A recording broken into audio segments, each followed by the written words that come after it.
இன்றைய நற்செய்தி வாசகம் மார்க் எழுதிய நற்செய்தி 10ஆம் அதிகாரம் இறைவசனம் 17 27 முடிய.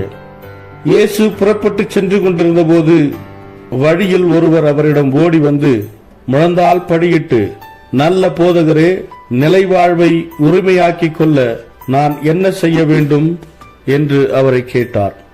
அதற்கு இயேசு அவரிடம், நான் நல்லவன் என ஏன் சொல்கிறீர்? கடவுள் ஒருவரை தவிர நல்லவர் எவரும் இல்லையே. உமக்கு கட்டளைகள் தெரியும் அல்லவா? கொலை செய்யாதே, விபச்சாரம் செய்யாதே, களவு செய்யாதே, பொய் சான்று சொல்லாதே, வஞ்சித்து பறிக்காதே, உன் தாய் தந்தையை மதித்து நட என்றார். அவர் இயேசுவிடம், போதகரே, இவை அனைத்தையும் நான் என் இளமையிலிருந்தே கடைபிடித்து வந்துள்ளேன் என்று கூறினார்.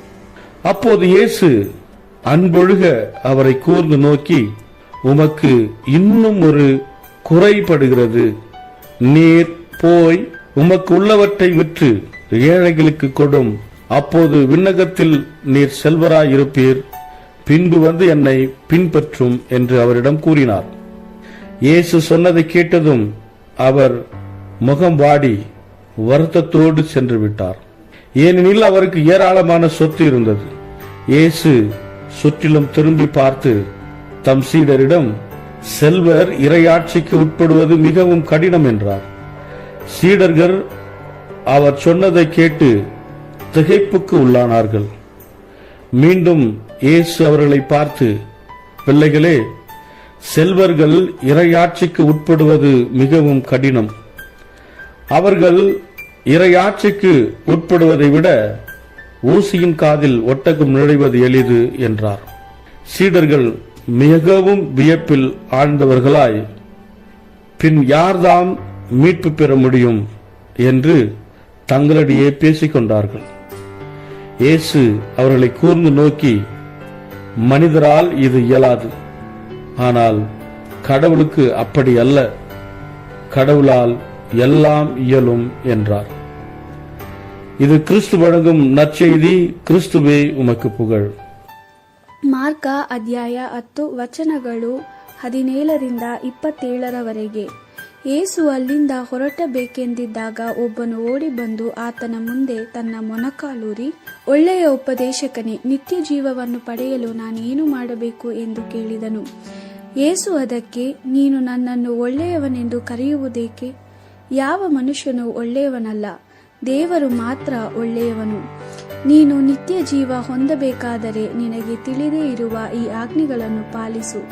ಕೊಲೆ ಮಾಡಬೇಡ, ವ್ಯಭಿಚಾರ ಮಾಡಬೇಡ, ಕದಿಯಬೇಡ, ಸುಳ್ಳು ಹೇಳಬೇಡ, ಮೋಸ ಮಾಡಬೇಡ, ಅಲ್ಲದೆ ನಿನ್ನ ತಂದೆ ತಾಯಿರನ್ನು ಸನ್ಮಾನಿಸು ಎಂದು ಉತ್ತರಿಸಿದನು. ಅವನು, ಉಪದೇಶಕನೇ, ನಾನು ಬಾಲ್ಯದಿಂದಲೂ ಈ ಆಜ್ಞೆಗಳನ್ನೆಲ್ಲ ವಿಧೇಯನಾಗಿದ್ದೇನೆ ಎಂದನು. ಯೇಸು ಆ ಮನುಷ್ಯನನ್ನು ಪ್ರೀತಿಯಿಂದ ದೃಷ್ಟಿಸಿ ನೋಡಿ, ನೀನು ಮಾಡಬೇಕಾದ ಕಾರ್ಯವೊಂದಿದೆ. ಹೋಗಿ ನಿನ್ನ ಆಸ್ತಿಯನ್ನೆಲ್ಲ ಮಾರಿ ಬಂದ ಹಣವನ್ನು ಬಡವರಿಗೆ ಕೊಡು. ನಿನಗೆ ಪರಲೋಕದಲ್ಲಿ ಪ್ರತಿಫಲ ಇರುವುದು. ನಂತರ ಬಂದು ನನ್ನನ್ನು ಹಿಂಬಾಲಿಸು ಎಂದು ಹೇಳಿದನು. ಯೇಸುವಿನ ಈ ಮಾತನ್ನು ಕೇಳಿ ಅವನು ನಿರಾಶೆಯಿಂದ ದುಃಖಗೊಂಡು ಹೊರಟು ಹೋದನು. ಬಹಳ ಧನವಂತನಾಗಿದ್ದ ಅವನು ತನ್ನ ಅಪಾರ ಆಸ್ತಿಯನ್ನು ಮಾರಲು ಇಷ್ಟಪಡಲಿಲ್ಲ. ಬಳಿಕ ಯೇಸು ತನ್ನ ಶಿಷ್ಯರ ಕಡೆಗೆ ನೋಡಿ, ಧನವಂತನು ದೇವರ ರಾಜ್ಯವನ್ನು ಪ್ರವೇಶಿಸುವುದು ಬಹಳ ಕಷ್ಟ ಎಂದನು. ಯೇಸುವಿನ ಈ ಮಾತನ್ನು ಕೇಳಿ ಶಿಷ್ಯರು ಬೆರಗಾದರು. ಆದರೆ ಯೇಸು ಮತ್ತೆ, ನನ್ನ ಮಕ್ಕಳೇ, ದೇವರ ರಾಜ್ಯವನ್ನು ಪ್ರವೇಶಿಸುವುದು ಬಹಳ ಕಷ್ಟ. ಶ್ರೀಮಂತರು ದೇವರ ರಾಜ್ಯವನ್ನು ಪ್ರವೇಶಿಸುವುದಕ್ಕಿಂತ ಒಂಟೆಯು ಸೂಜಿಯ ಕಣ್ಣಿನ ಮೂಲಕ ನುಸುಳಿ ಹೋಗುವುದು ಸುಲಭ ಎಂದನು. ಶಿಷ್ಯರು ಇನ್ನೂ ಬೆರಗಾಗಿ ಒಬ್ಬರಿಗೊಬ್ಬರು, ಹಾಗಾದರೆ ರಕ್ಷಣೆ ಹೊಂದಲು ಯಾರಿಗೆ ಸಾಧ್ಯ ಎಂದು ಮಾತಾಡಿಕೊಂಡರು.